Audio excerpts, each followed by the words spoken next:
конце ноября произошла череда нашумевших новостей в мире спорта по поводу использования гемоглобина морских червей в качестве источника допинга. Но почему именно в ноябре 2023 года информация стала доступной огласке? Давайте по порядку. В доказательной медицине существует ряд журналов, которые имеют огромный вес для научного общества. Если вы опубликуетесь в данном журнале, то скорее всего вы являетесь потенциальным кандидатом для Нобелевской премии. Например, в 1953 году Уотсон и Крик опубликовали в журнале Nature структуру ДНК, и затем мы получили Нобелевскую премию. К чему это я все? Проблема донорства крови стоит остро еще со времен Второй мировой войны.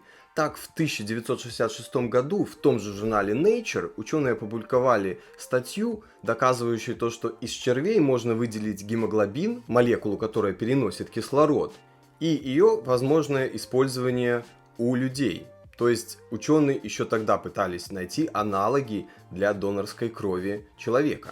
Спустя пару десятилетий и прогресса науки в начале нулевых в журнале Nature и ряде других изданий была опубликована статья о многообещающем использовании гемоглобина червей у людей. Но именно один червь так нашумел в новостях 2 недели назад, и имя ему Ареникола марина, или попросту морской червь. Одна его молекула гемоглобина может переносить 156 молекул кислорода, в то время как наш гемоглобин, одна молекула, переносит лишь всего 4 молекулы кислорода. Данное удивительное свойство и структура данного гемоглобина было опубликовано в European Journal of Biochemistry еще в 1996 году. Многие ученые бились над проблемой и изучали морского червя, но был один доктор Франк Заль.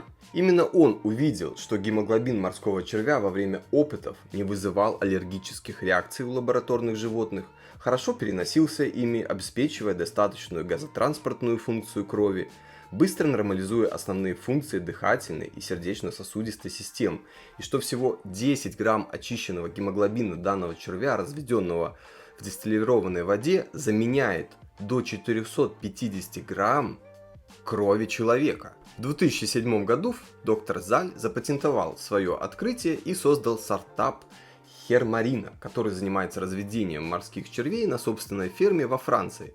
К 2023 году данный стартап перерос в огромную корпорацию и собрал более 100 наград в научном мире. Одна из важнейших работ по применению червей, Hemo to Life, это их использование в трансплантации органов.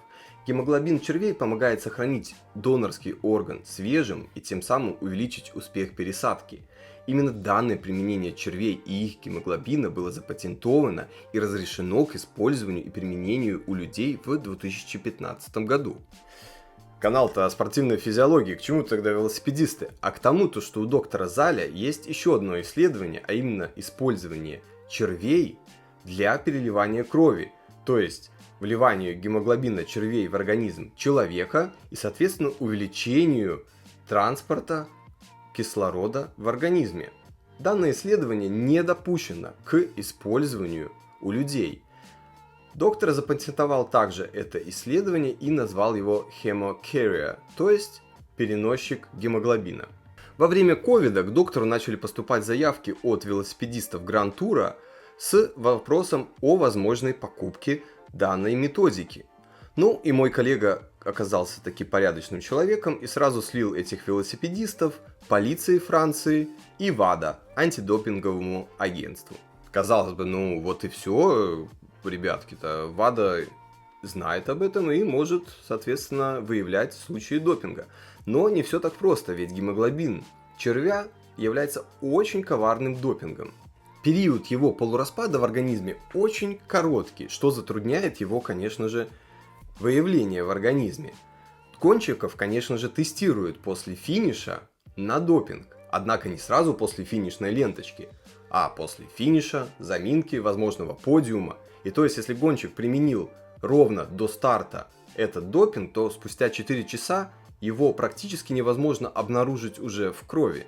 Но, как мы знаем, любые препараты крови, введенные в организм, оставляют долгосрочные изменения как состава крови, так и ее объема, так называемого гематокрита.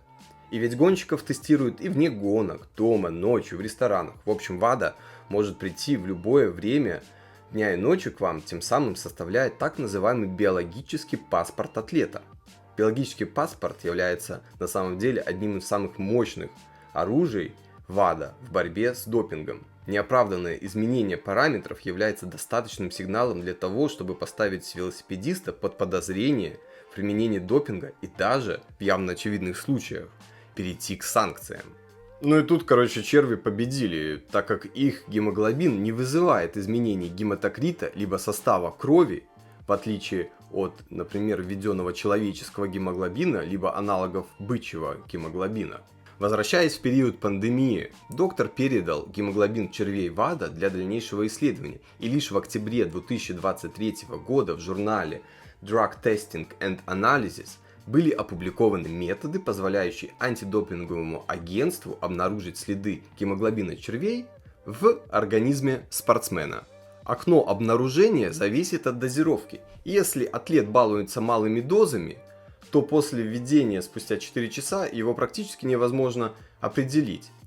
То есть, если какой-либо из этапов Гранд-тура более 200 километров, либо гонка Ironman более 8 часов длится, то в конце гонки попросту невозможно определить этот гемоглобин в организме атлета. Круто! Да крутейший просто! Я не удивлюсь, если спустя 5-10 лет изобретут способы, которые позволят брать анализ крови на допинг во время гонки, например, при помощи какой-либо переносной помпы на теле атлета. Идея для стартапа, пользуйтесь. Мы это увидим с вами вместе. Всем пока!